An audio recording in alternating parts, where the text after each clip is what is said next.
Hey, what's up mga ka-rides? Welcome back to the channel. So dito, unboxing at review tayo ng product na to. So Extreme 1 na 12 and 3 yung size. Okay? So ito, pang Barako yung mga ganitong battery. Okay? Ito siya. Ayan.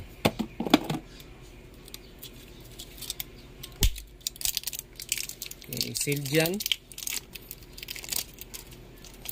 Tapos ang maganda rito, pag bumili kayo ng mga Extreme 1 battery, ito lagi nyo titignan. Yung kanyang cold cranking.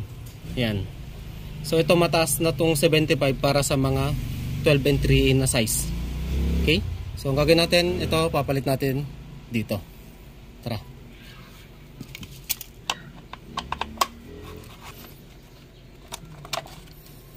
So mapapansin nyo, talagang hindi na gumagana tong battery na to, tapos kinakalawang na.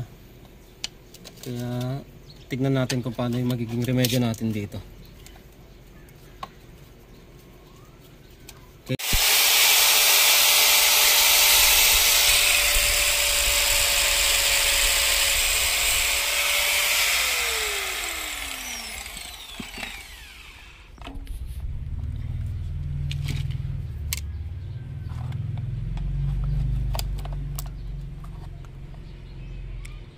Okay, tanggal.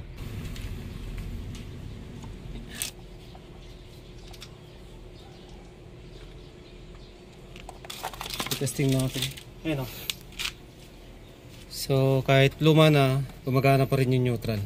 Check na natin itong busina. Ayan, pwede pa. Talagang pasiraan na rin to.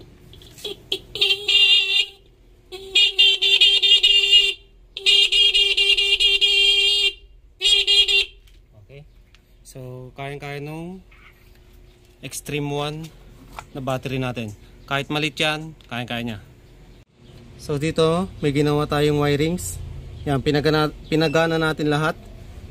Yung battery una, itong mga flasher, itong mga wire ng kanyang fuse. Ngayon, check natin kung goods din yung kanyang charging. Ito yung test light, tester natin. Yan, tanggalin natin.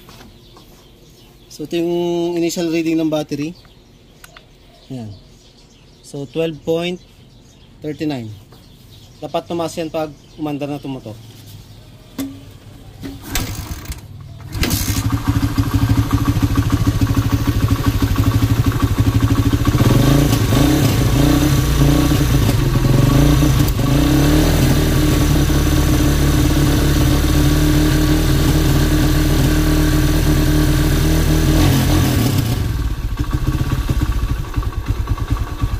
Napapansin nyo, nagta 13 volts siya, ibig sabihin goods to.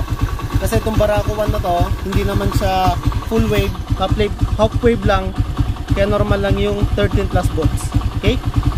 Sana may natutunan kayo. Ride safe.